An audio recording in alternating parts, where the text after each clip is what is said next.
Israel. El odio de un mundo engañado.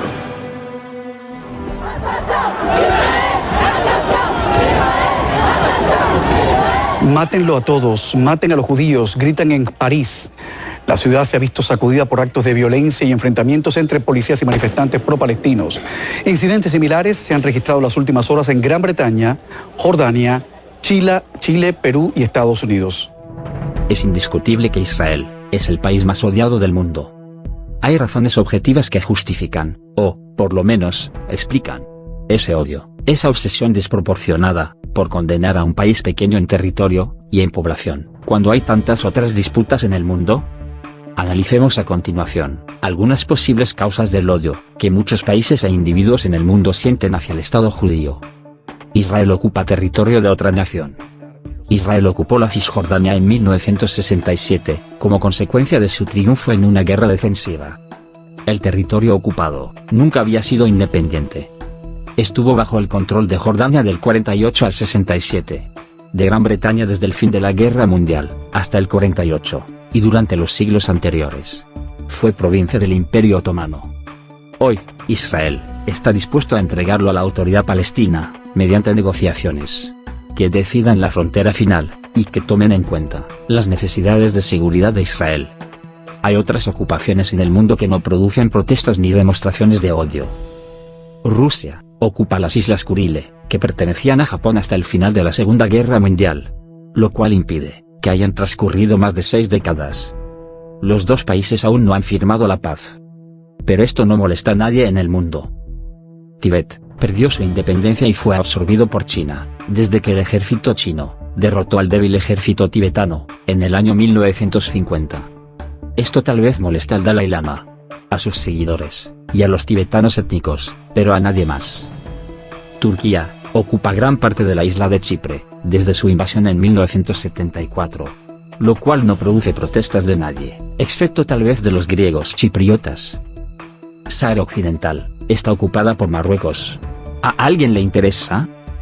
A raíz de la derrota de Alemania en 1945, 13 millones de alemanes étnicos, que habían vivido durante cientos de años en lo que se llamaba Prusia Oriental, fueron expulsados, y Prusia Oriental desapareció del mapa. Ni siquiera Alemania se queja. El hecho de que Israel ocupa la Cisjordania no es la causa del odio, es solo un pretexto. Los que acusan a Israel de violar los derechos humanos, de árabes, israelíes, y de palestinos, son los mismos a quienes no les interesa lo que ocurre en el Sudán, en el Congo, en Ruanda, en China, en Siria, en Egipto, y en tantos otros países, donde los gobiernos no respetan los derechos humanos. Persiguen a minorías étnicas y religiosas, consideran a las mujeres ciudadanos de segunda categoría. Acusar a Israel de genocidio y violación de derechos humanos, acto de la más pura hipocresía, que ignora a los verdaderos culpables, no es la causa del odio, es solo un pretexto. En las Naciones Unidas, hay 21 países árabes y solamente uno judío. Criticar o difamar a judíos no acarrea riesgos, por el contrario gana popularidad. Son pocos los conferencistas simpatizantes de Israel que son invitados a dar una conferencia. Los que expresan antipatía y odio son bienvenidos y aplaudidos en todo el mundo. Artículos que expresan simpatía y comprensión a Israel no son publicados, ya que los periódicos reservan sus espacios a columnistas que apoyan incondicionalmente a los palestinos. La primera pregunta, pues, es: ¿por qué tanta gente inteligente, cuando habla sobre Israel, se vuelve absurda? El problema que tenemos, quienes nos satanizamos a Israel, es que no existe el debate sobre el conflicto. Existe la pancarta, no nos cruzamos ideas, nos pegamos con consignas. No gozamos de informaciones serias, sufrimos periodismo de hamburguesa, como si fuese comida rápida, lleno de prejuicios, propaganda y simplismo. El pensamiento intelectual y el periodismo internacional ha dimitido en Israel. No existe. Es por ello que cuando se intenta ir más allá del pensamiento único, pasa a ser sospechoso, insolidario y reaccionario. Y es inmediatamente segregado. ¿Por qué? Hace años que intento responder a esta pregunta. ¿Por qué? Porque de todos los conflictos del mundo, solo interesa este. ¿Por qué se criminaliza a un pequeño país que lucha por su supervivencia? ¿Por qué triunfa la mentira y la manipulación informativa con tanta facilidad? ¿Por qué todo es reducido a una simple masa de imperialistas asesinos. ¿Por qué las razones de Israel nunca existen? ¿Por qué nunca existen culpas palestinas? ¿Por qué Arafat es un héroe? ¿Y Sharon un monstruo? En definitiva, ¿por qué, siendo el único país del mundo amenazado con la destrucción, es el único al que nadie considera víctima? ¿Por qué no vemos manifestaciones en París o en Barcelona en contra de las dictaduras islámicas? ¿Por qué no hay manifestaciones en contra de la esclavitud de millones de mujeres musulmanas? ¿Por qué no se manifiestan en contra del uso de niños bombas, en los conflictos donde el Islam está implicado? Derrota del periodismo. Tenemos un mundo más informado que nunca, pero no tenemos un mundo mejor informado. Al contrario, las autopistas de la información nos conectan con cualquier punto del planeta, pero no nos conectan ni con la verdad, ni con los hechos. Los periodistas actuales no necesitan mapas, porque tienen Google Earth. No necesitan saber historia, porque tienen Wikipedia. Los históricos periodistas que conocían las raíces de un conflicto, aún existen, pero son una especie en vías de extinción. Devorados por este periodismo de hamburguesa, que ofrece noticias, como la comida rápida, a lectores que desean información, como la comida rápida.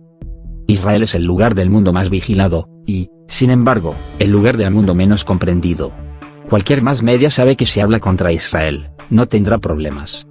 Pero, ¿qué ocurrirá si critica a un país islámico? Sin duda, entonces, se complicará la vida. No nos confundamos. Parte de la prensa que escribe contra Israel, se vería reflejada en una aguda frase de Goethe. Nadie es más esclavo que el que se tiene por libre, sin serlo. O también en otra, más cínica, de Mark Twain. Conoce primero los hechos, y luego distorsiónalos cuanto quieras. Actualmente hay muchos disturbios en Israel. Israel se encuentra perseguido, rodeado por enemigos. Siria, Líbano, Jordania, Arabia Saudita, Irán, Hamas, la Yihad Islámica, Hezbollah, etc. Pero este odio y persecución de Israel es solo un indicio de lo que sucederá en el final de los tiempos. Mateo 24 versículo 15-21. La última oleada de persecución comenzó cuando Israel fue reconstruido como nación, en 1948. Muchos eruditos de las profecías bíblicas creen que la guerra árabe-israelí de los 6 días en 1967 fue el principio del fin.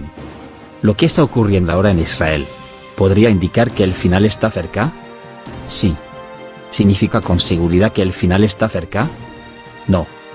Jesús mismo lo dijo mejor. Mirad que nadie os engañe, porque vendrán muchos en mi nombre, diciendo: yo soy el Cristo. Y a muchos engañarán. Y oiréis de guerras, y rumores de guerras. Mirad que no os turbéis, porque es necesario que todo esto acontezca. Pero aún no es el fin. Mateo 24 versículo 4-6.